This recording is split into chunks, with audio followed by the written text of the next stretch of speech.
Good evening mga kapatid, muli bumabati kami sa inyo ng mapapalang gabi. Welcome sa aming mga bagong mga televiewers, sa aming mga bagong viewers. Salamat sa pagdedesire na makapasok sa at makapakinig, makasama namin sa pag-aaral ng salita ng Diyos.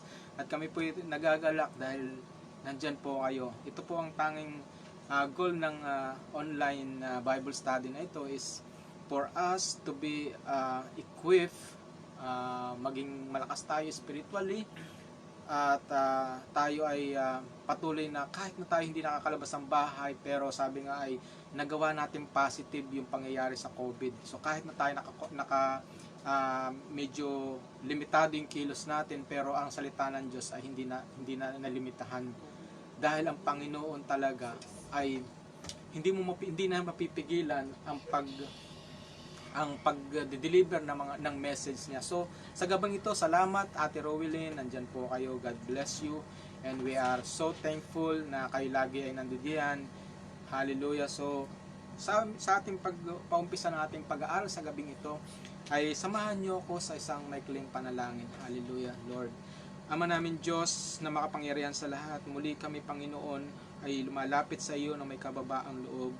At nais po namin Panginoon na kami po ay inyong lokoban ng iyong banal na Espiritu, Panginoon. Wala po kaming kakayahan.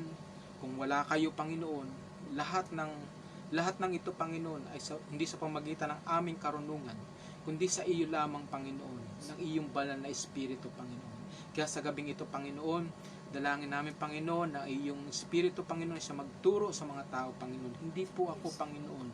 Nais ko po, Panginoon, na kayo po'y mangusap sa bawat tainga, Panginoon, na makikinig sa gabing ito, Panginoon. Maging sa mga bubukas pa lamang ng bidyong ito, Panginoon, Lord, mangusap ka sa kanila, Panginoon.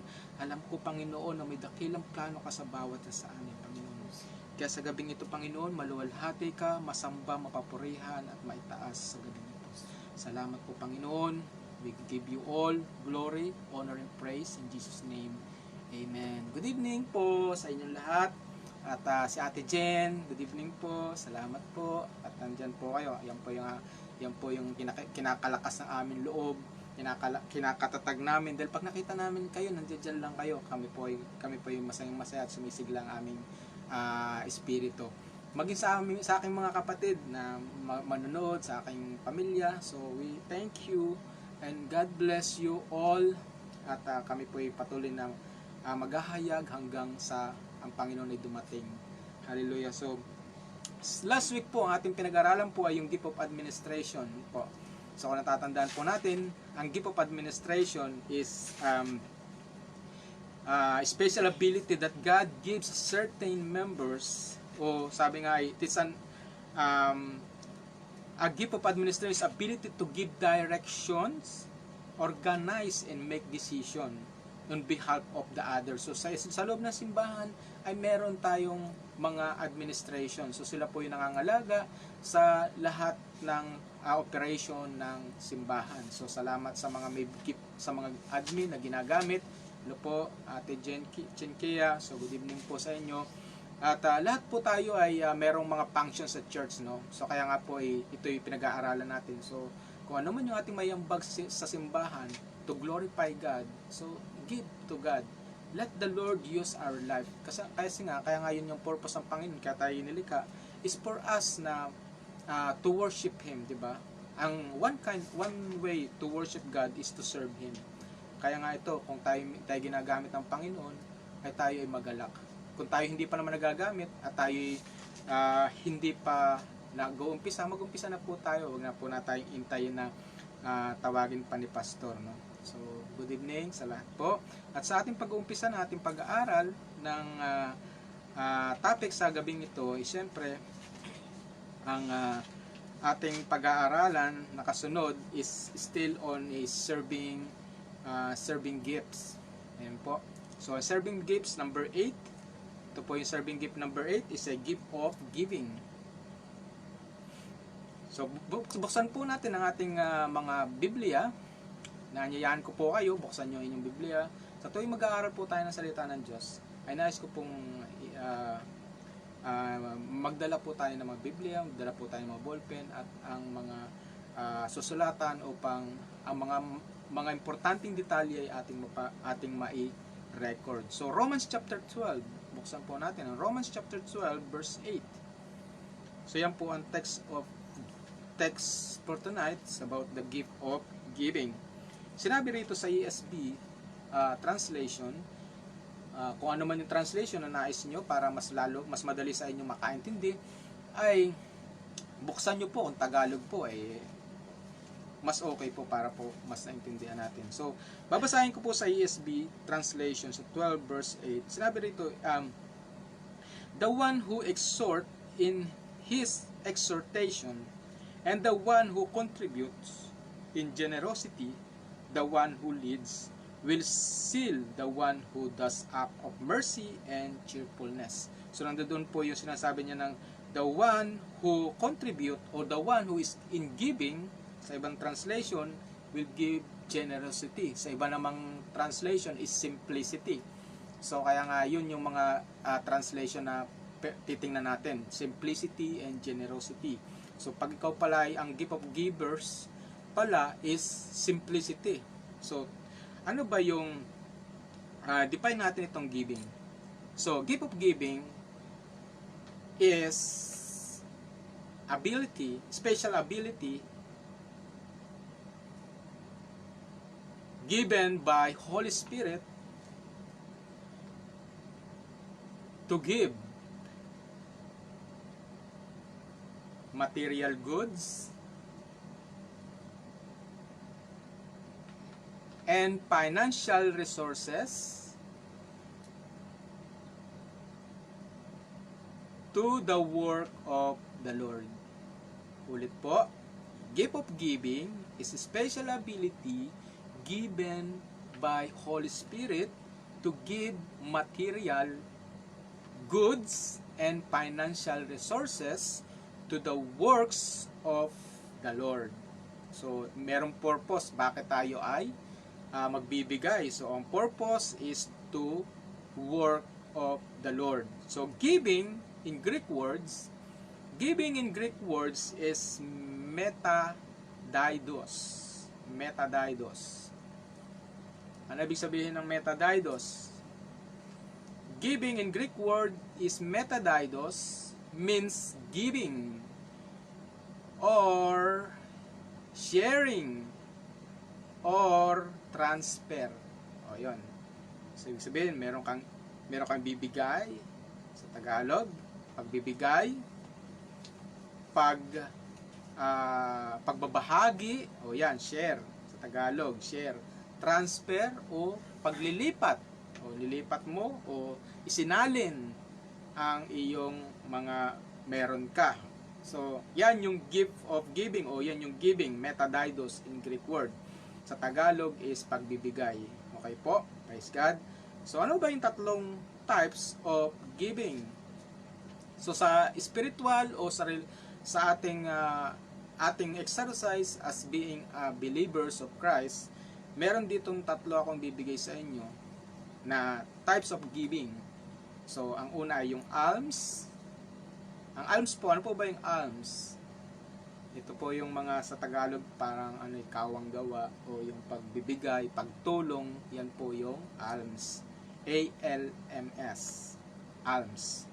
Ano pa yung pangalawa? Yung ginagawa natin regular sa ating buhay, yung tithes. Ano po ba yung tithes? Yan po naman yung ikasampung bahagi ng ating na likom o na income. So, kung ano pa yung ini-incomean, ano yung pinagkakitaan mo, yun po yung tithes. So, ano pa? Yung offering. So, magkaiba po yung tithes and offering. Baka po pag sinabi nyong nagbigay ka, akala mo offering yun, hindi pa po offering yun. Kasi ang tithes po iba po sa offering. Ang tithes, ito po yung pang-10 bahagi. At yun namang offering, ito naman po yung abundance of your hearts to give. So yung after the tithes, the following are offering.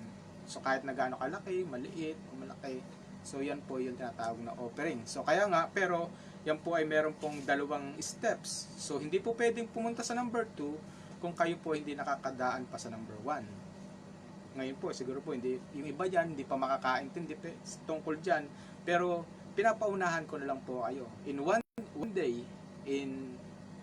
along your journey sa pag-aaral na salita ng Diyos, sa pagsunod mo sa Diyos, meron niyang chronological order na pag ikaw hindi ka nakabigay pa ng, dapat ang unahin mo lagi ay yung tithes. Bago ka magbigay ng offering, dapat mauna ang tithes, kasi yun yung number 1. Ang number 2, yung offering. So ibig sabihin, kung nagbigay ka ng tithes, hindi ka pa po nagbibigay. Binabalik mo lang yung para sa Diyos.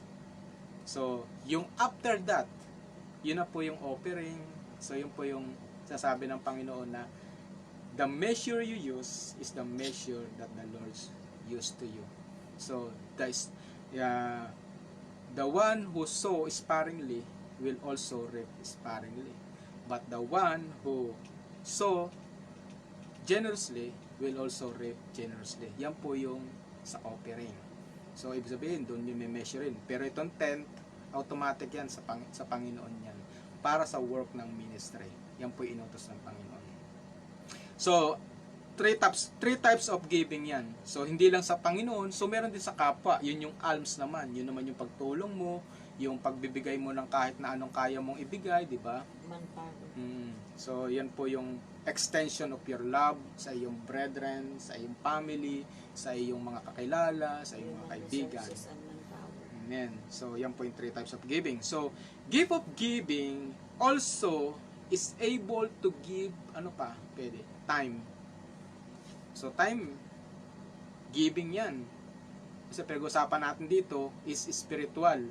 Yung the Holy Spirit, that the one who give, He is giving ability to give time. Amen po. Kadalasan po yan sa mga sa ating mga pinapractice, kailangan po magbigay tayo ng time sa Bible study, time sa prayer meeting, time sa worship, time sa fellowship, time sa Panginoon. Lahat po yan ay para sa Panginoon. Ano pa? Strength. So, giving also is able to give an strength. Ano yung strength? So, of course, yung lakas mo. So, kaya minsan, pagka yung meron tayong gagawin, kailangan nating extend yung ating strength. Tingnan mo ngayon, anong oras na? Tutulog. Yung iba tutulog na. Pero tayo gising pa. Maghapon sa trabaho, pagkatapos ng galing sa trabaho, mag-aaral ng salita ng Diyos, mag-deliver. Kayo naman, pagkagaling sa trabaho, diretso sa Bible study, makikinig ng salita ng Diyos. Diba? So, yun po yung strength. So, yan po ay isa pong giving. So, giving sa Panginoon. So, wala po kayong binibigyan, kundi ang Panginoon. Yan po yun. So, kaya ang Panginoon sa gabing ito ay naluluwalhati. So, ano pa? Yung talents. So, ibigay niyo po yung talents niyo. Alam niyo po yung talent. At kung sasabihin yung walang talent, ay imposible po. Ang Panginoon po ay nagbigay po sa atin ng generous. Amen po. So, talents to eat. Hindi yun. So, lahat po tayo ay meron yan. So, talents to the work of the Lord. So, ano pa? Gift of giving does with cheerful. So, ginagawa ito with cheerful, yung masaya, yung joy. So, yan po. Gift of giving does with cheerfulness and simplicity. Ano ba yung sinabi kanina sa akin? Sa akin translation is simplicity. Palagay ko dun sa ibang translation is generously. Di po ba? Yung gift of giving is generously and simplicity. Or cheerfulness. So, yan po yung dalawang ano. So, ano pa? Simplicity is also means what? Pure and sincere. So, pag ikaw yung nag-giving, meron ka bang grudging? Pag binibigay mo, ang bigat-bigat sa paramdam. So, dapat po ay pure yung heart natin pag tayo ay nag-giving. So, kahit na sa church o anuman o sa mga kaibigan, dapat po ay masaya ang ating puso. Nararamdaman niyo po ba yun pagka yung katapos mong ibigay yung tulong, tapos pag-uwi mo, sayang-saya ka na parang something is rejoicing sa puso mo? Ano po, yun. Yun po yung tinatawag na cheerfulness. At ano pa? So, pure yun. And sincere. Yun po yung dalawang meaning na simplicity. So, kala mo simplicity is simple. Pero sa malalim po na uusap, kung titingnan natin sa mga translation, kasi doon po natin malalaman kung ano po yung ibig sabihin, kung bakit binanggit ng ibang translation na simplicity, bakit yung iba binanggit na generously. So doon mo malalaman na ito pala. Kasi noon, yung una kong tingin, simplicity, sabi ko, ba't simple? Simple lang daw pagbibigay. Pero hindi. Generous pala yon. So kaya nga, hindi tayo pwedeng basa lang, tapos kung anong mabasa mo, ay si Judas ay nagbigti. Aba, nagbigti na nga rin. Oo, hindi ganoon. Mga kapatid. Ayusin natin yung pag-unawa sa salita ng Diyos. Tingnan natin yung mga translation, Tagalog, English, Hebrew, Greek. Pag nakikita na natin yan, at yun yung mapapag-confirm natin kung ano talaga yung gusto sabihin ng Biblia. So, Bible says that simplicity means generous, okay? Generous po. So, yun po yung ating kukunin na word, generous. So, Bible say in Romans chapter 12 verse 8 na he that give, let him do it generously. So, yung mga nagbibigay ay ibigay niyang na may ang tawag sa generously, yung masagana, generous, may galak, yung cheerfulness. So, dapat pag tayo nagbibigay, may cheerfulness, may galak. So, yan po dapat ang attitude ng mga givers. So, dito tayong motivation. Sabihin, bakit pag ako magbibigay, parang baka maubusan ako. Pero hindi, bigyan natin ng motivation yan. Para maintindihan natin kung bakit ang mga ibang tao, magkakaiba tayo ng level sa pagkakaroon ng blessing, no? Hindi ko naman sinasabi, hindi naman ako nagpo-propagate about the blessing. But it is true. Ito'y ng Panginoon. Siya nagsalita ng mga salitang ito. So sa gabing ito yung ang gusto ng Panginoon, i-motivate tayo nung bigay tayo ng generous. So sabi nga, generous is yung masagana o yung kabutihan loob. O yung pala, kabutihan loob. So, mabuti ang loob mo. Baga, tama yung iyong set ng heart. Tama yung puso mo sa pagbibigay. Hindi napipilitan. Kaya nga sabi ng 2 Corinthians chapter 9 na hindi napipilitan. Walang grudging, walang bigat. Diba? So, yan po yung generously. So, yung iba naman, pag sinabing generous, masaganang bigay, marami. Pero, it's talking about the content of the heart pala. Ano po? So, yun po yun. So, believers must learn to give. So, yun po yung topic sa motivation to give generously. Sa 2 Corinthians chapter 8 verse 7, buksan po natin ating Biblia. 2 Corinthians chapter 8 verse 7. Hindi po tayo magpa-practice. Magbuklat ng Biblia, hindi magbuklat ng cellphone. Yan po yung ating kung wala naman pong cellphone, wala po tayong Biblia. So, po tayo. Bukas po tayo ng Biblia. Pero magplano tayong bumili ng Biblia. 2 Corinthians chapter 8 verse 7.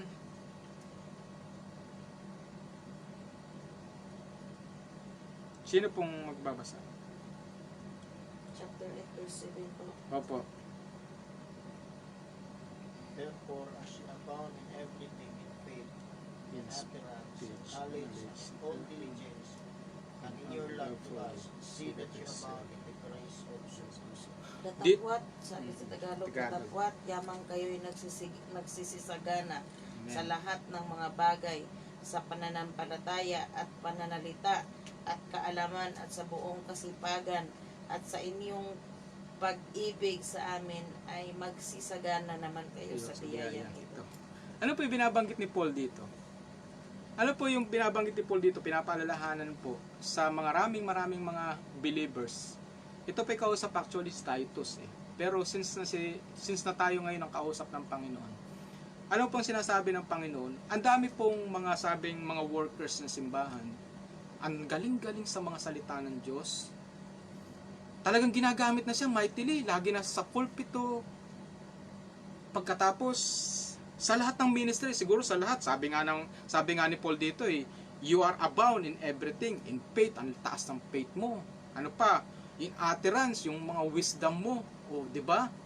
Tapos ang sabi pa rito, yung knowledge mo, kumpleto. Tapos yung diligence mo, kumpleto. Yung love mo. Pero sabi niya rito, meron siyang isa ritong binabanggit Ang kulang dito, sabi niya, umangat din naman kayo sa part ng giving. Ang daming mga kapatid, ako, experience ko at observe ko naman, na especially pagka yung tapos na yung worship service. Tapos yung mga kadalasan nitong gumagawa nito, yung madalas yung mga worship team, magnification team madalas. Pagkatapos po ng worship at giving na, wala na po yan dun sa pulpit, wala na po yan sa paligid at nawawala na kasi tapos na yung kanilang part. Pero dapat yan kompleto po yung ating pagsamba sa Diyos. Dapat maging sa giving, kasama tayo sa giving, hindi porke tayo ay nanguna sa service na ito ay sila ay hindi na obliged to give. Kailangan po bigay natin na kompleto po yung pagsamba natin. Na-observe ko yun po sa marami pong napuntahan ko rin, May mga simbahan. na pagdating ng tapos na yung service, pagdating sa giving nangangawala makita mo liliman nila sa bangko Sabi ko, ano kayong problema? Kung tayo naman, mayroon naman pagkakataon na talagang wala tayo, di ba? Alam ng Panginoon kung gano'ng heart natin magbigay, di ba? Pero hindi dapat natin na gawin nating excuse na tayo ay ako naman yung nangunguna, ako naman yung nagbibigay. So hindi, ako naman ay bumibili ng walis, hindi na magbibigay. Kasi nakabili na ako ng walis, nakabili na ako ng bumili akong baso. Ano naman yung baso, iba yun. So ang sinasabi ko lang po mga kapatid, ang sinasabi ni Paul dito sa salita niya 2 Corinthians na dapat tayo lahat tayo kumpleto. Hindi madalas naiwanan yung giving Pinakamahirap i-commit ang giving, especially yung tithes. Lagi yan nahuhuli. Naka-commit ka na ng matagal sa ministry, pero pagdating sa tithes, naiwanan yan at yan ang huling naiintindihan. Pinakamahirap pong ituro sa tao yung tithes. Pinakamahirap pong tanggapin ng tao ang tithes. Yung salita ng Diyos, natanggap mo na at sayang-saya ka na. Yung pananampalataya, ang taas-taas mo na. Yung pagsunod, yung commitment mo, ang taas-taas mo na. Pero zero tayo sa giving. Kasama po yan sa ating sa ating commitment sa Diyos. Kasama po yan. Kasi nga diyan pinalalahanan ni Paul yung mga believers na maging sa ganito, sabi ng Panginoon na see that you abound in this grace also. Wag naman yung puro lang tayo, marami lang tayong ako personally, ako rin huli rin sa akin ang tithes bago nag-grow sa akin ang tithes. Huli rin sa akin. Kaya nga nun, naalala ko nung nag-ano pa lang ako sa ministry, siyempre kasama pa lang ako. Kitang-kita nila yung hirap ng buhay namin. Ang encouragement sa akin nung mga elder namin, bro, subukan mo, magbigay ka.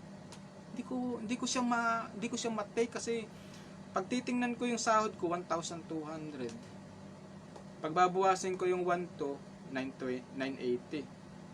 Tapos yung 980, buwasin ko yung sa bahay 700. Di na lang, 220 na lang.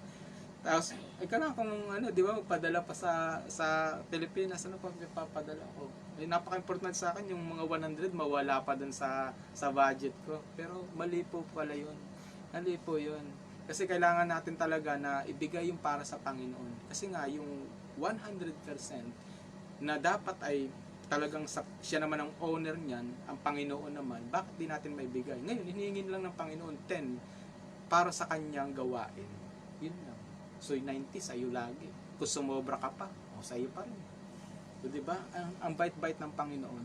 Ito naman ang gusto ng Panginoon, tinuturo sa atin ng Panginoon. Kung tayo pa yung mga, isa sa mga ganito, mga matataas na sa ministry, no? Pero yet, ang giving po, ay hindi pa rin natin na-i-commit. Umpisa na po natin yan.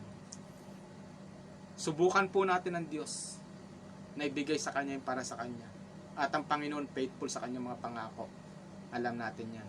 Hindi yan magkakabula lahat ng sinabi niya. At yan ay mangyayari. Kaya nga sabi ng Biblia, heaven and earth will pass away, but His words will remain forever. Amen po? So kaya ngayon, ang challenge ko sa mga kapatid, na kung kung tayo naniniwala sa Panginoon na nagsalita ng salita niya, gawin natin to, sundin natin ito. Ako, personally, hindi ako nag-expect ng kung ano mang ibibigay sa akin ng Panginoon. Basta ako, ito'y part of my worship, part of my yung pagbabalik ko sa kanya ng pasalamat, part ng pasalamat ko. Hindi na ako nag-iisip. Kaya nga lang, yun ang pangako ng Panginoon eh. Pag nagbigay ako, bibigay din niya sa akin. So, yun yung yung law of giving ng Panginoon eh. So, yun yung heart ko. Ako, pag ako nagbigay na, hindi ko naisip na babalikan ako ng Panginoon. Pero, yun ang kagandahan sa Panginoon eh.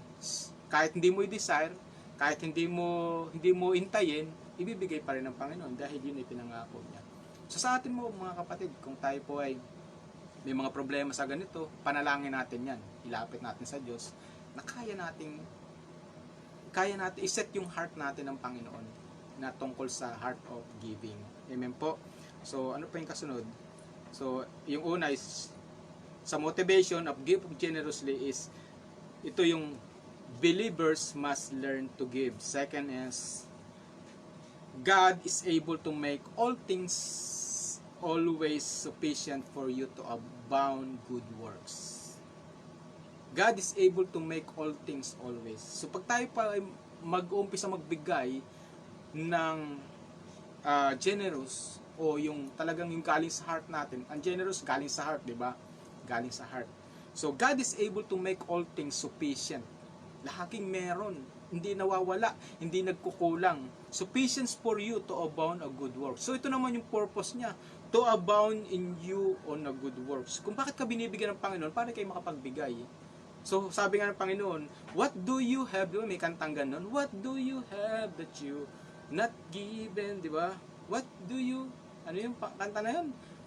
Yung sa, yung Lord, I offer my life to you. Tapos meron doon yung bridge na, what do you have that he not given? That you have not given. O, diba?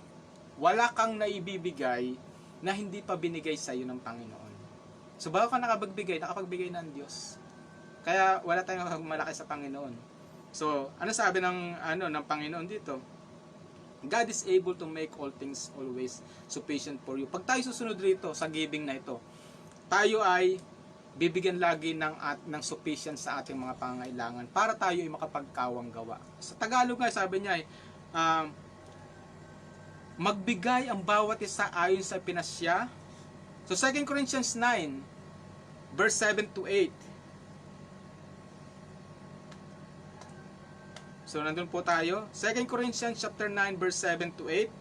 Sabi ng Panginoon na magbigay ang bawat isa ayon sa pinasya ng kanyang puso. Ito po yung ibig sabihin ng generous. Yung ayon sa pasya ng puso, yung maluwag, yung hindi nabibigatan. At iniibig ng Diyos ang nagbibigay na masaya. So dapat tayo magbibigay ng masaya. Yun po yung attitudes of heart of giver. At sinabi niya sa verse 8, sinabi niya, at maaaring gawin ng Diyos na ang lahat ng biyaya ay magsisigana sa iyo, upang kayo ay mayroong laging buong kaya sa lahat ng magsisipanagana sa bawat mabuting gawa. So pag tayo daw ay sumunod sa prinsipyong ito, sa utos ng Diyos na ito, sabi niya, and God is able to make all grace abound towards you. So lahat ng grace ibibigay sa iyo, that you have always having all sufficient. Lahat ay laging meron ka. Kaya nga every time na mayroong giving, merong sharing, lagi kang may kayang ibigay. Kasi nga, ikaw ay heartly giver.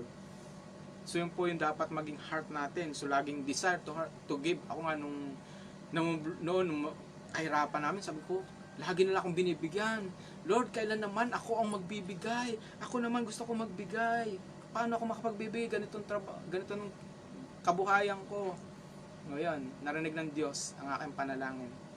So, yan po, pag tayo pinag-desire, sabihin mo sa Panginoon na, Lord, kailan naman akong bibigay? At sigurado pong papakinggan ng Panginoon niya dahil nakita niya yung puso mo na gusto mo magbigay. So, gusto niyo po bang maranasan yon? Gusto ba natin na tayo ay gamitin ng Panginoon by giving? So, pag ang gift of giving ang binigay sa iyo ng Panginoon, siya rin ang bibigay sa iyo ng kasaganahan para ikaw ay makapagbigay. hindi kanya gagamitin sa ganitong ministry kung ikaw ay wala. Kung ikaw ay wala. So kaya nga Panginoon muna ang magbibigay sa iyo para ikaw ay makapagbigay. At ang gagawin ng Panginoon, tuloy-tuloy na blessings sa iyo at maibibig para ikaw makapag tulong sa church, makapagtulong sa kapwa mo. So yan po yung gift of giving. Ano pa? So yan po yung number 2, God is able to make all things always. So dito po yung motivation to give generously. God is able to make all things always sufficient for you. So yan ang isipin natin. Pag tayo ay nagbigay, oy, alam ko na ako ay gagamitin ng Panginoon for a good works. So yan po yung isipin natin. So kung nais natin gamitin tayo dyan, so subukan natin ito. Gawin natin. Ano pa? Believers are to give the tithe from income. So ito naman po ay kasama sa tatlong uri ng pagbibigay, no? So yung una sinabi natin, yung 3 types is, 1 is alms. Ito yung kawang gawa sa kapwa mo, pagtulong. Number 2, yung tithes. And number 3, yung offering. Alam ko sa mga iba na nakikinig ngayon, baka maaring hindi po kayo agree sa akin. But ito po ay nakasulat sa Biblia at wala po tayong pwedeng laban sa lahat ng sinabi sa Biblia. So kahit ano pa yung excuses natin tungkol sa tithes, hindi na po mababali ang salita ng Diyos. Amen po. Pagkat sabi nga ng Panginoon na ang salita ng Diyos ay hindi mawawala kahit kailan. Hindi rin mawawala ng bisa. So kung ikaw ay nagpapawala ng bisa sa salita ng Diyos, sabi ng Panginoon, ano man ang tanggalin mo at idagdag sa salita ng Diyos, ay idadagdag at ibabawas din sa iyo sa paghusga ng Panginoon sa katapusan ng sanlibutan. So kaya po, kung tayo po yung mga ready to receive yung salita ng Diyos, pakinggan nyo po yung aking sasabihin sa gabing ito. Believers are to give tithes from income. Ano po ba yung tithes? Sinabi ko na po, ang tithe po ay 10% ng ating income. So tithe is what we earn o yung ating kinita sa isang buwan o anumang duration ng ating pagtatrabaho. So meron sinasabi ng Panginoon na kung tayo hindi magbibigay nito, hindi ko kayo tinatakot kasi ito sinabi lang naman ng Biblia, sinabi ng Panginoon. Siya mismo nagsalita nito. Kasi ako din sa Malakay 3:8. Tayo daw ay nagiging for some reason, tayo ay nagiging magnanakaw. Kahit pa sabihin, ba't ako nagiging magnanakaw, di ba? Ay tayo naman ay matuwid na tao. Ginagawa natin ang mga kalooban ng Diyos. Pero may isang bagay na pwede tayo maging magnanakaw sa harapan ng Diyos. Sa harapan niya yun, ha? Kasi sinalita niya kasi ito eh. Hindi naman ito sinalita ni Malakay kundi sinalita ito ng Panginoon. So sabi nga sa salita ng Panginoon sa Malakay 3:8, ano pong sabi niya doon? Will a man rob God? O ninanakawan ba ng tao ang Diyos? Paano ba mananakawan ng tao ang Diyos? Yet you have robbed me, sabi ng Panginoon. Ninanakawan niyo ko. But you say, where have we robbed you? Paano? Kasi alam nang kung isipin ang Diyos nasa langit at ang kayamanan niya ay hindi mo mananakaw. Sabi ng Panginoon dito, paano? Anong tao? Paano? Sumagot ang Panginoon, in tithes and offering. So dalawa po lagi yan, hindi po nagsasalita ang Panginoon na in tithes. Lagi po yung magkasama, in tithes and offering. Kaya nga ang practice ng mga believers is to give the tithes plus the offering. So hindi po pwede tayong nag-tithes lang, hindi na tayo mag-o-offering. Kasi utos ito ng Diyos. Hindi po utos ng simbahan ito. Hindi po utos ng kahit na sino. Ito po ay utos ng Diyos. Ito po naman ay hindi na pupunta sa mga manggagawa na simbahan, kundi ito po ay ginagamit sa papalaganap ng salita ng Diyos, especially pagbabayad sa mga kuryente, bayad ng mga kung ano, basta tungkol sa mga program ng simbahan. Diyan po napupunta yan. Sabi ng Panginoon, For somehow we are robber. For somehow tayo ay nagiging magnanakaw at ninanakawan natin ang Panginoon sa ating ika-10% ng ating kinita. Sabi ng Panginoon, kayo'y mangagsumpa. Ibig sabihin, kayo ay sinusumpa kung hindi kayo nagbigay ng ika-10 bahagi ng mga handog. So, kayo'y mangagsumpa ng sumpa sapagkat inyong akong ninakawan. Masakit po, no? Pero ito po yung salita ng Diyos. Ito po isang pagpapaalala lamang sa atin na kung tayo ay naglalaps dito o ano man yung ating mga nagiging dahilan bakit di natin ito na ibibigay, ay simulan po nating unawain. Simulan po nating ibigay ito pagkat ang Panginoon na nangako na, sinabi ng Panginoon sa mga naunang talata natin, na siya ang magbibigay sa atin ng lahat ng ating ibibigay. Hindi pa nga tayo nagbibigay na siya. Pagkat gusto ng Panginoon magamit tayo to do a good works. So dito naman sa tithes, ito naman ay may pangako pa rin ang Panginoon bukod sa magiging kagamit-gamit ka simbahan. So sabi ng Panginoon, kaya nga lang ito sa unang salita niya, nagnanakaw tayo. Kaya nga wag nating itong isang tabi itong salita ng Panginoon na nagnanakaw tayo. Seryosohin natin ito mga kapatid. Seryosohin natin dahil ang sabihan ka magnanakaw, di ba sakit? Lalo pa kung Diyos ang sabi sa'yo magnanakaw ka. Magnanakaw kung sino man. Masakit. Alam ba ang mga dadalhin sa impyerno? Ang dadalhin sa impyerno ay kasama ang mga magnanakaw. At ngayon ko napatunayan, ngayon ko naintindihan, nakasama itong mga ganito, na hindi rin tayo nagbibigay. So, I believe na general ang salita ng Diyos sa robber.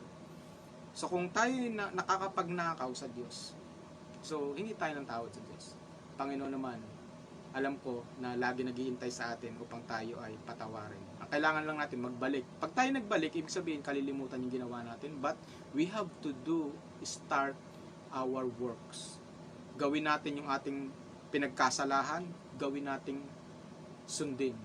Yun po naman yung pagtalikod, yun po yung paghingi ng tawad. Pag tayo humingi ng tawad, ano bang ginagawa natin? Nagbabago tayo, di ba? Yan po yan. So kung tayo ay for somehow, ito po ay nagiging ini-skip lang natin sa ating isip, sa ating mata, sa ating pag-aaral. Ito po ay hindi natin i-skip. Sabi ko nga po ay itong Word Fellowship Church, wala po kaming kinakatakutan o inaalis alinman sa salita ng Diyos. At yan po ay ating pinangangaral at yan po ay ating itinuturo sa lahat ng mga na kailangan masunod. Pag ito po ay wala pong kahit isang salita, isang guhit ng Biblia ang hindi natin susundin. Amen po. Pagkat sinabi na po ng Panginoon na lahat ng ito ay ating susundin. So wala pong sinabing sa matanda na lang yan, sa luma na lang yan, sa bago na lang yan, sa kanila na lang yan. Bakit ikaw? Anong problema mo? Anong problema natin? Kaya nga mga kapatid, oy, Ate Evelyn, good evening po. Salamat po, nandyan kayo. Talagang natutuwa ako dahil dinesire mo talaga na makapakinig bago ka matulog. So ito po yung pampatulog mo. So I believe na habang bago ka natutulog, nakikinig ka ng salita ng Diyos. It's good. Maganda pong ano yan. So ano pa yung so believers are to give tithes from the income. Hallelujah. So lahat po tayo, I believe na lahat ng mga tao na sumusunod sa Diyos ay meron siyang pagpapalang nakalaan sa bawat isang susunod sa Diyos. Ito po ang pangako ng Panginoon sa Malakay 3:10 to 12. So, ikaw po ba ay tither? Ikaw po ba ay nagbibigay ng ika-10 bahagi ng iyong kinita sa gawain ng Panginoon? So, kagaya nito, mga gawain ng Panginoon yan. Kagaya ng iba't ibang denomination, binibigay natin ika-10 bahagi natin, yan po ay gawain ng Panginoon. So, kahit ano pang mga simbahan natin kinaaniban, tayo po ay meron po tayong commitment sa Diyos. At ang commitment po natin sa Diyos is to give and support the church. Amen po. So dito sabi na, kung ikaw ay tithers, sabi na rito, Malakay 3:10 to 12. Bring the whole tithes in the storehouse. Punta tayo sa Tagalog. Gusto niyo po ba Tagalog? Punta tayo sa Tagalog. Meron din lang po akong nilaan para tayo ay mas in-enjoy natin. So, sa Tagalog, dalhin ninyo ang buong ikasampu. Ano daw po? Ikasampung bahagi sa kamalig. Alin po yung ikasampung bahagi sa kamalig? So kung ano po yung ating resources ng ating pinagkakitaan, maaring kung kayo magsasaka, ang iyong mga kinita is mga prutas, gulay, ibigay niya po sa yung kasampu sa kamalig. Saan po ang kamalig? Ang kamalig po, yung storehouse po, ayan po yung sa simbahan o kung saan po ginagamit ng Diyos o daluyan ng pagpapala ng Diyos, ayun po yung mga simbahan. So yan po dinadala yung ating mga ikasampung bahagi. So sabi na ito, dalhin ninyo ang buong ikasampung bahagi sa kamalig upang magkaroon ng pagkain sa aking bahay. At sabi na rito, at subukan ninyo ko, ito po ay salita ng Panginoon, siya po mismo nagsalita nito. At subukan ninyo ako ngayon sa bagay na ito. Sabi ng Panginoon, ito po malinaw po sabi ng Panginoon na subukan ninyo ako. Kung hindi ko bubuksan sa inyo ang durungawan sa langit. Ano po ba yung durungawan sa langit? Yan po yung mga windows and doors sa langit. So, symbolically, ano po yan? Kumbaga, labasan ng mga pagpapala ng Diyos. So, hindi man natin sabihin, wala namang bintana ang langit, wala namang pintuan langit. Pero, simbol po yan na sinasabi ng Panginoon na bubuksan niya lahat ng durungawan. Nakakita na kayo ng eroplano, bus, 'di ba? Buksan mo lahat ng bintana, 'di ba? Ang dami. How much more sa langit na siyang may-ari ng lahat. Ito pangako ng Panginoon, kung ikaw'y nagbibigay, ay i-claim mo ito. Subukin ninyo ako ngayon sa bagay na ito, sabi ng Panginoon, kung hindi ko bubuksan sa inyo ang durungawan sa langit. At ihuhulog ko sa inyo ang isang pagpapala na walang sapat na silid. Alam mo yung silid? Sa English po yung room o yung lagayan. Ayaw ko lang po sa Bisaya, hindi ko po naitanong kung ano po ibig sabihin sa silid yung room o yung kwarto. Kwarto rin po ba sa inyo? O yun, kwarto din po sa sa mga sa ating po mga kapatid sa Bisaya. Oy, Inday Ijlin. Mads. Enjoy ka lang dyan. Bago ka matulog, marinig mo ito. Ito isang pagpapala sa iyo. At ihuhulog ko sa inyo ang isang pagpapala na walang sapat na silid na kalalagyan. At aking sasawayin, ito pa, ang una niyang gagawin, una is bubuksan niya ang pintuan ng langit at ihuhulog ang kanyang mga saganang pagpapala. Nakakita na ba kayo ng mga taong sumusunod sa Diyos na hanggang sa namatay ay mahirap pa rin? Wala po lahat po tumaas ang buhay, inangat po ng Diyos yan. Binago po ng Diyos. Unless meron lang pong ginagamit ng iba dahil po yan po ay kalooban ng Diyos, may ginagawa po ang Panginoon sa kanila. Yan po ay isa pong purpose. Pero sa lahat ng mga sumunod, hindi po yan naging mahirap ang lahat ng mga manggagawa ng Diyos. Lagi po yung iniaangat ng Diyos. Tandaan niyo po yan. At ano pa, yung una is bubuksan ng Diyos ang pintuan ng langit at ang mga durungawan ng langit. At ibubuhos niya po ang masaganang pagpapala. Ang pangalawa po, ano po sabi ng Panginoon?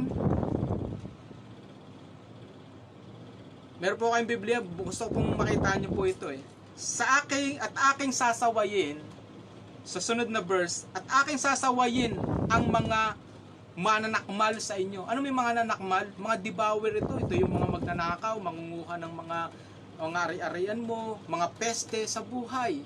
Ano ba mga peste sa buhay ng mga tao? Siyempre, ang peste sa mga buhay ng tao, di ba, pagkakaroon ng mga karamdaman, sakit, merong mga sakuna, di ba, may mga kung ano-ano, na para mabawasan ang ating mga pinagkakitaan, ang ating mga resources, itong gagawin ng kalaban. O ito yung ginagawa, ito yung pinapayagan ng Diyos sa mga tao. Dahil nga sa katigasan ng ulo. Meron naman binigay ang Panginoon ng salita na niya, pero hindi pa rin sinusunod ng tao. So, ano yon? Yung una is meron tayong bubuksan ng langit, ang langit ng Panginoon. Pangalawa, sasawayin niya ang mga peste sa buhay natin. Hallelujah. So remove pest in our life. Rebuke him. Paano natin marirebuke? Kailangan palayasin natin through giving. Hallelujah. Pag tayo po yung nagbigay, meron po tayong tatanggapin. Amen po. So hindi po ako nagpo-propagate to prosperity, but I'm propagating about the word of God. Yun lang po. Ito po yung sinabi ng Panginoon. So since ang topic natin is giving, kaya po ito yung binabanggit ko. At aking sasawayin ang mga mananakmal dahil sa inyo, at hindi niya sisirain ang mga bunga ng iyong lupa. Bro mo yun, pati lupa, yung mga tanim mo, mga harvest mo, namumunga lagi at wala pong masisira. Sabi ng Panginoon, ni malalagasan man ng bunga. Kahit nga yung bunga, hindi man lang malalagasan. Ganyan ang pangako ng Diyos. Sa di panahon ng inyong puno ng ubas sa parang. So kahit na out of season, bubunga pa. Grabe si Lord. Kaya nga ito, walang humpay na pagpapala, blessing sa mga taong mga susunod sa ano na to, sa principle na ito, principle of giving ito mga kapatid. Sabi ng Panginoon ng mga hubo at tatawagin kayo ng lahat ng bansa na mapalad. At yung mga taong susunod, kaya nga ang Israel, sila yung mga blessed dyan. Kaya pag pumunta po kayo doon, ang lalaki po ng mga ubas. Malaki po yung ubas. Kahit ano pong mga prutas doon is parang kakaiba, ultimong dates po, malalaki po at saka magaganda kasi bless yung land nila eh. Tapos ano pa, kahit anong tira ng mga kalaban para sila ay masira, kahit padala ng missile, padala ng wala nangyayari kasi nga binigay sa kanila ng Panginoon yung blessing ng Panginoon. At tayo po as spiritual Israelites, ganyan din po tayo. Ang atin pong mga ari-arian at atin pong mga pinagkatiwala ng Diyos sa atin ay pinalalago niya. Dahil sa atin, magamit tayo for a good works, lalo-lalo na sa kanyang ministry. Kaya kung kayo mga kapatid, nais nyo mas magamit pa, subukan nyo po ito, yung giving, in tithes and offering. At sigurado po, ito po hindi po magwawala ng saysay, sinabi po ng Panginoon. Pagkat siya po nagsalita nito, nangako sa atin ay faithful o tapat sa atin ang nangako sa atin. Amen po. Praise God. So, number 3, ano pa yon? God bless the giver based upon how we give. Ano yon? God bless the giver. Ibe-bless niya yung mga giver. Kaya nga matuwa ako dun sa kumari ko si special mention. Kasi nga, minsan, isang araw, wala akong baon. Talagang, sabi ko, tinignan ko. Ay, po. Parang kulang pa sa kanila. Ay ako, wala akong baon. Alam mo, umalis pa yun, pumunta yun dun sa kanilang accommodation at kumuha pa ng pagkain para sa akin. Pero may sakit pa siya na nalaman ko lang later on. Kaya salamat po, Mads. Thank God. God bless you. So yan po yung giver. So sabi ng Panginoon, God bless the giver based upon how we give. Binibless niya kung paano daw ka nagbigay, ganun din ang blessing na ibibigay sa iyo ng Panginoon. So 2 Corinthians chapter 9 verse 6. Ano sinabi ng Biblia sa 2 Corinthians chapter 9 verse 6? Basahin ko po kayo sa English. 2 Corinthians. Napaka-importante po na tayo po ay marunong magbukas ng Biblia. Baka kahit page lang po hindi natin alam, no? So, 2 Corinthians chapter 9. Kailangan po natin practicein niya kasi nalilimutan na kadalasan ng mga tao eh. So, here sabi ng Panginoon sa verse 6, whoever sow sparingly will also reap sparingly. Ano ba yung sparingly? Kakaunti. Sabi niya, kung ikaw ay nagtanim ng kaunti, ay kaunti rin ang aanihin mo. Tama naman po yan, di ba? Tama po yan. Sabi ng Panginoon, at kung sino naman, whoever sows bountifully, or sa ibang translation is generously, sabi ng Panginoon, will also reap generously, will also reap bountifully. Ibig sabihin, masagana. So, tama naman po, dahil malaki yung tinaniman, malaki yung lupang tinaniman mo, ay di malaki rin ang aanihin mo. Naalala ko noon, nung kami mga bata pa, nagtatanim kami sa bukid namin. Ang tatanimin namin, ang kalaki-laki. Kalaki-laki. Kaming dalawa lang kapatid ko nagtatanim. Gabihin kami doon, arawin, tapos dalawa lang kami, batuhan-batuhan pa ng putik, ganyan. Ganyan. So, sa sobrang laki, di siyempre malaki din ang aanihin namin. Sabi ko, yun nga, ganun lang mangyayari sa atin. Paano yung mga tao na maliit lang yung tinaniman? Di maliit din siyempre aanihin niya. Tama po, no? Para pong dun sa trabaho din natin, kung ang trabaho natin ay maliit lang din yung binibigay sa atin, so anong gagawin natin? Magtanim pa tayo sa iba. Gumawa tayo, kagaya ni Pastor, gagawa pa rin ng bulad, di ba? O, yun yung lalaki yung ating income. So ibig sabihin nagtatanim ka pa ng iba para ikaw ay lumaki yung iyong aanihin. Kaya nga yung mga may extra, makikita mo sila yung parang tingin mo, ang luwag-luwag ng pera niya, ang luwag-luwag ng kanyang buhay, luwag-luwag ng kanyang kabuhayan. Dahil nga sila, may marami pang special na maliliit na tanim-tanim niyan. Yan po itatawag na whoever sows sparingly. Kagaya rin ito naman sa pagbibigay din po. Sa pagbibigay din po, sinasabi ng Panginoon, na datapot sinasabi ko, ang naghahasik ng bahagya na mag-aani naman bahagya rin. Ang naghahasik ng sagana ay mag-aanin rin naman ng sagana.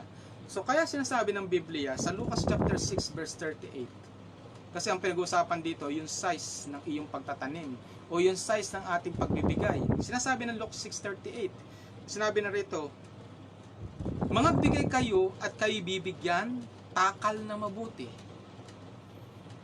Siksik, liglig, at umaapaw, ibibigay niya sa inyong kandungan, sapagkat panukat ng inyong isukat ay doon kayo muling susukatin.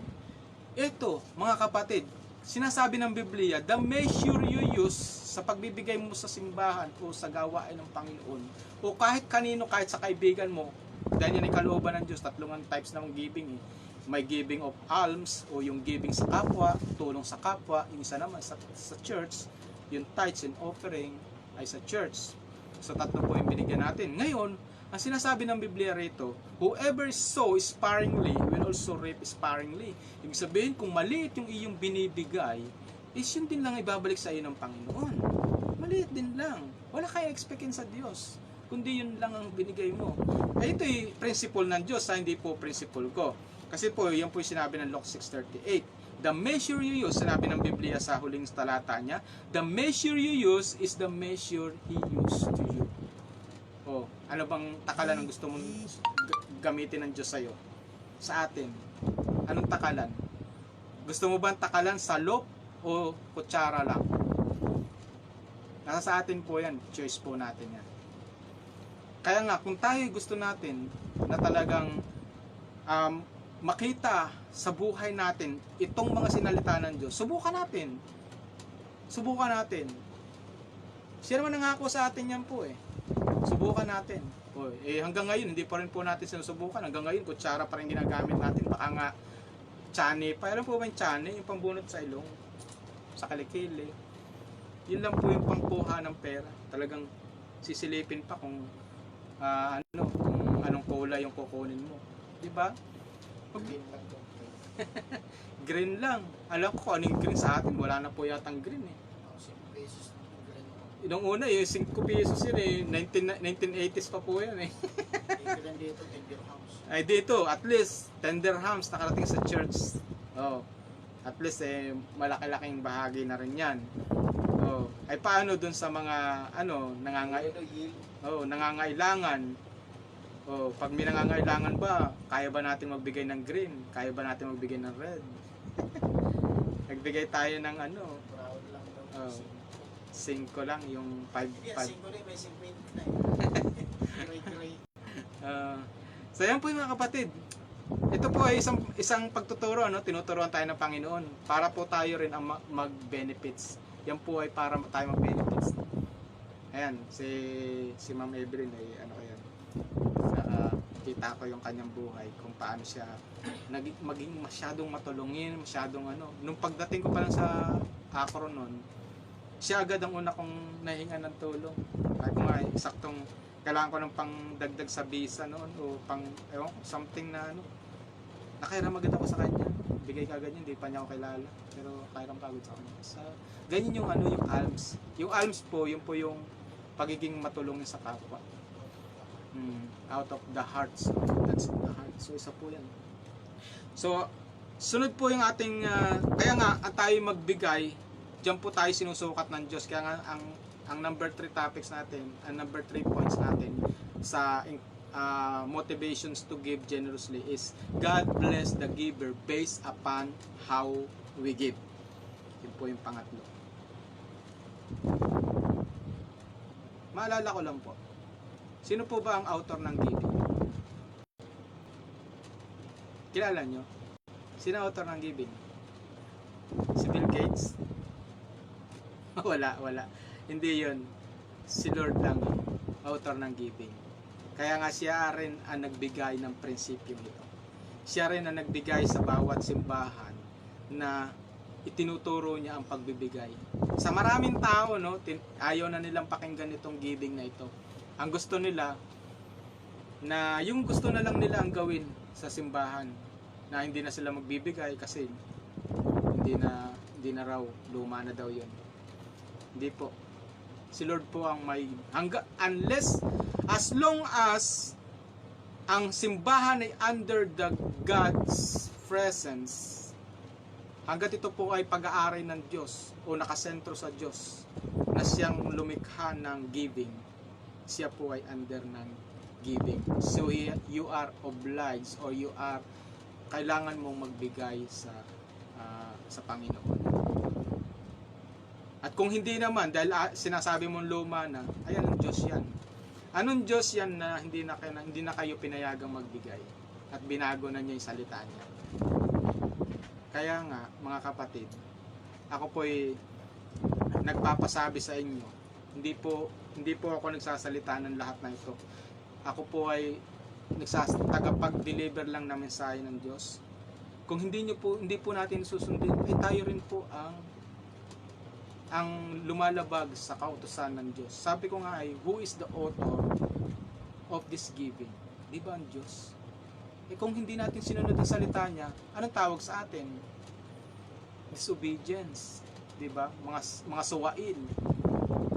Kaya nga huwag na nating sabihin na, luma mo na sinabi yan, noon pa. Hindi mo pwede sabihin yan sa Diyos. Sige, sabihin mo po sa Diyos yan. Na luma naman yan eh. Luma nang sinabi ng Diyos yan. Sige nga, sabihin mo.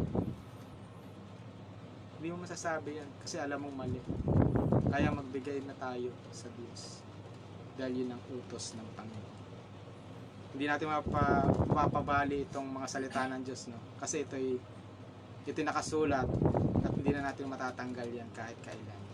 Kaya nga lahat ng nasalita ng Diyos, yan po ay mag-live forever. Lahat ng tao mawawala, lahat ng bagay mawawala, pero ang salita niya, ni kuhit, ni tuldok, hindi po mawawala yan.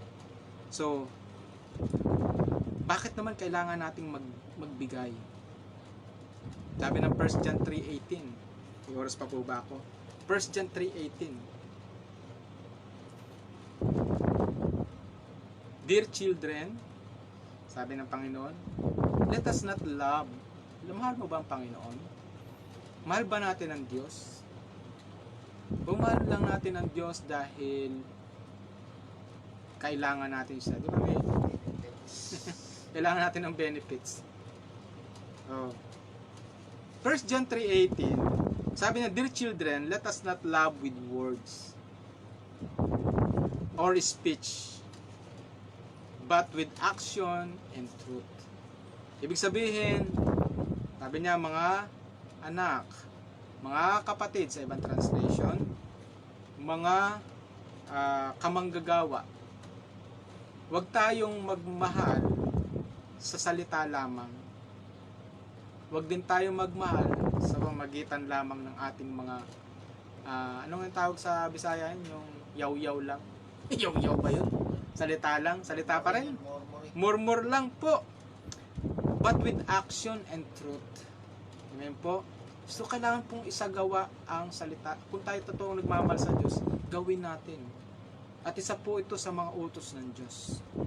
Na tayo magsuporta sa o magbigay para sa kapwa-tao, sa Diyos, at sa gawain ng Panginoon.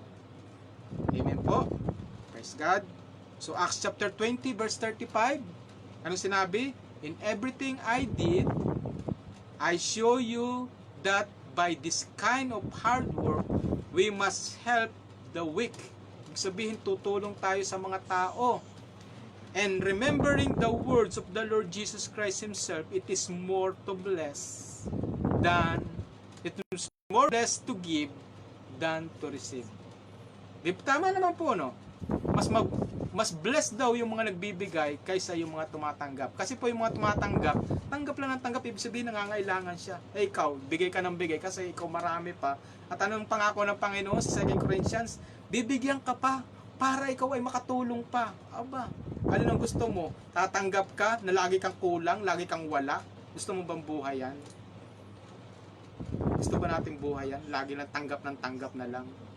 Kasi, Acts chapter 20, 35. Sabi niya, it's more blessed to give than to receive.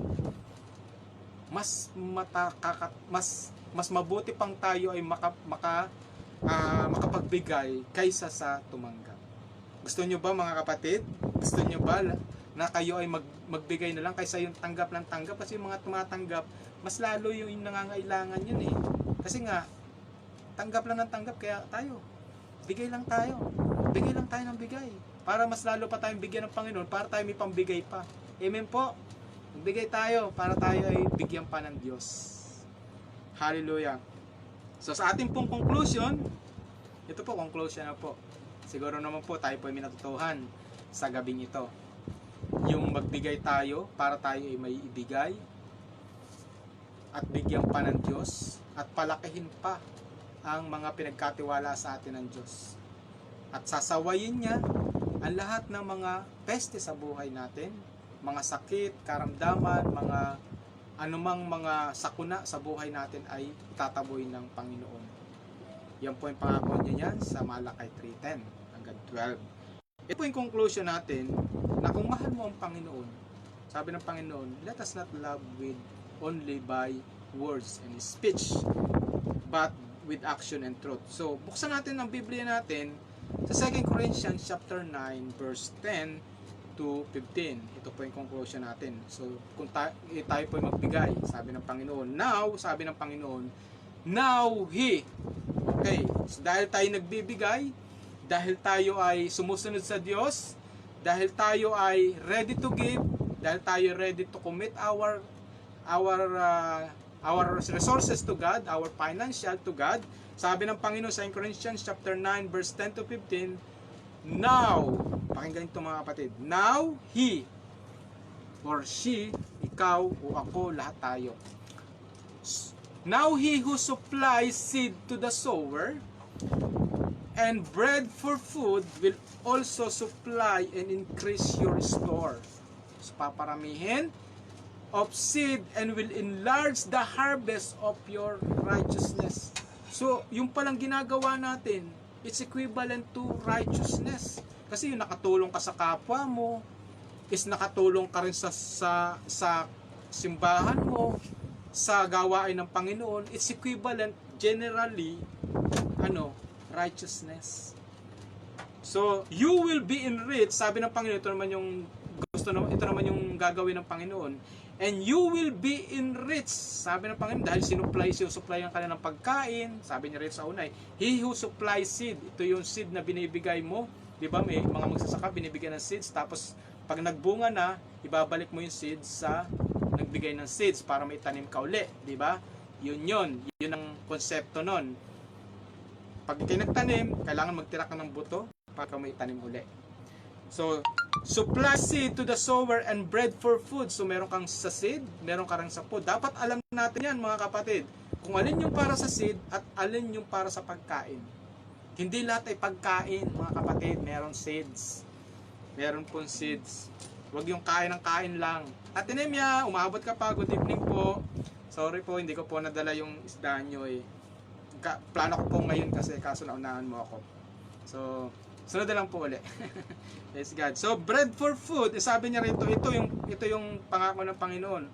Dahil tayo sumusunod sa Diyos. Sabi niya, ito parang benediction ito ng Panginoon eh. Now he who supplies seed to the sower and bread for food will also supply and increase your store of seed and will enlarge, bro mo, yung seeds mo papalakihin ang iyong kamalig, enlarge your righteousness, and you will be enriched every way. So lahat ng mga, ikaw ay magiging mayaman sa pagbibigay, magiging mayaman sa pagtulong, magiging masagana ang iyong buhay dahil pagtitiwalaan ka pa ng Panginoon sa malalaking bagay. Sabi niya, you will be enriched in every way so that you can be generous on every occasion. So, wala kang pipiliing occasion, makapagbibigay ka sa lahat ng panahon. And through us, your generosity will result thanksgiving to God. Hallelujah! So, yun po yun yung pinaka-purpose ng Panginoon. It result thanksgiving to God. So, yun po yung tayo personally, ang ating dahilan kung bakit tayo nagbabalik sa Panginoon ng ating mga resources, dahil ina-acknowledge natin na siya nagbigay. Kaya nga, as our thanksgiving, nagbibigay din tayo as giving din. Kayo po ba? Gusto niyo po ba yun? O ginagawa po natin yun? Practicein po natin yan. At yan po yung pangako ng Panginoon. So, this service that you perform is not only for supplying the needs of the Lord's people, but is also overflowing in many expressions. Dami mo talagang parang makakita ko na isang mayor o isang mabuting servant ng gobyerno, no, na bigay ng bigay, tulong ng tulong. Di ba nakakita ka ng ganun, busy sa pagtutulong? Para bang hindi siya nauubusan? Para siya hindi nauubusan. So ganito po mangyayari sa atin pag tayo po ay naging committed sa pagsuporta o pagbibigay sa ating kapwa, sa ating Diyos na lumikha.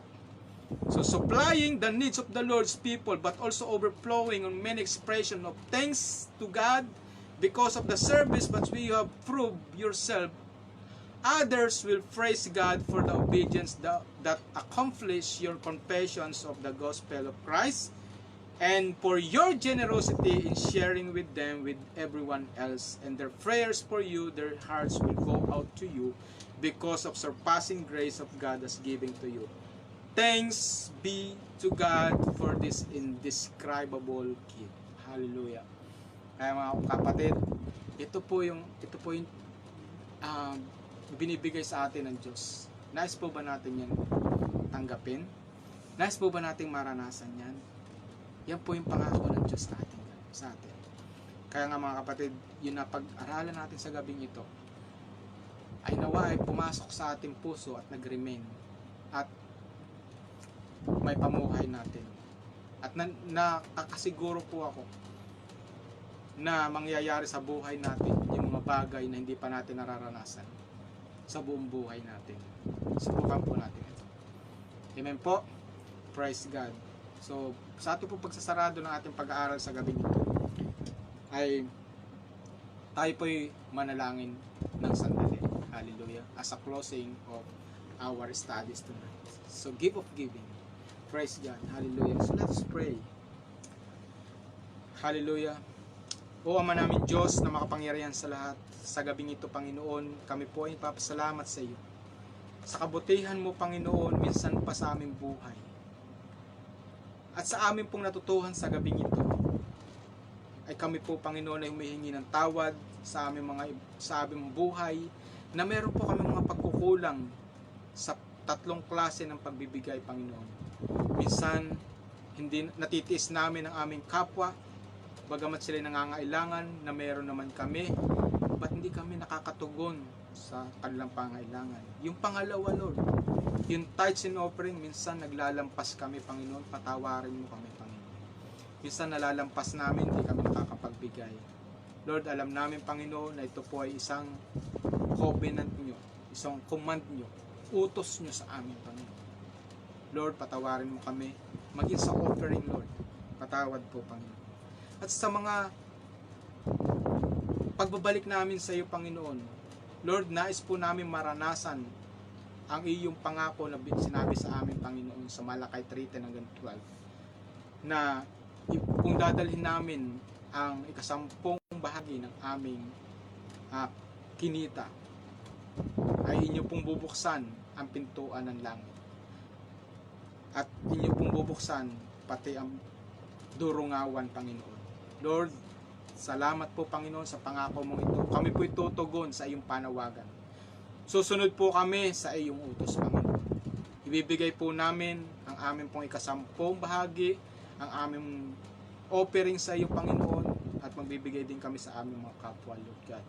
Lord, dalangin po namin ay paranas mo sa amin ang buhay na ganito, Panginoon. Lord, we thank you and we claim, Lord God, sa mga kapatid, Panginoon, nag-struggle sa giving, nag-struggle sa tithes and offering. Lord, we pray na tulungan mo sila, Panginoon.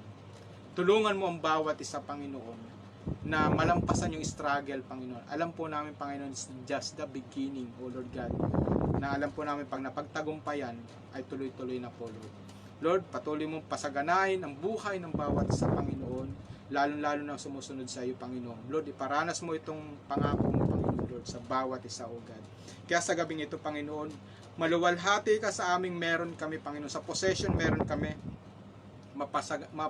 mapasamba ka namin, Panginoon, maluwalhati ka namin, Panginoon, O God. Lord, receive our thanksgiving to you dahil ikaw ay mabuti sa buhay namin. Lord, continue to pour out your blessings upon us, O God, as you teach us your principle of giving, O God. Lord, we thank you, and Lord, as we close this, O God, we pray for everyone na nangangailangan ng prayer sa oras na ito. Lord, kung sila nangangailangan ng strength, Panginoon, pagkalooban mo sila ng kalakasan, at kung sino may nangangailangan ng kagalingan sa pangalan ni Jesus, si Ate Mila, Panginoon, sa pangalan ni Jesus, Lord, niwala kami, Panginoon, na ikaw, Diyos, ang nangako sa kanya na siya po ay gagaling sa mga latay at sugat mo, Panginoon. Lord, we thank you, at sa mga taong nangangailangan ng mga comfort sa pangalan ni Jesus, Lord, padala mo ang kapayapaan sa kanilang mga puso, Panginoon Diyos. Lord, we thank you, Lord God, and sa lahat ng mga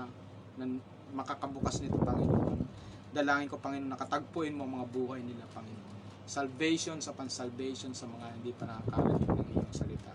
Lord, we thank you. We return to you all glory, honor, and praise in Jesus' name. Amen. Hallelujah. Ate Nemia, good evening. Good night po, Ate Chinke. Sino pa sila?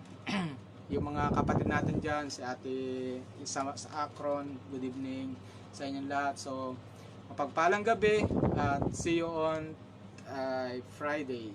So, God bless you and good night.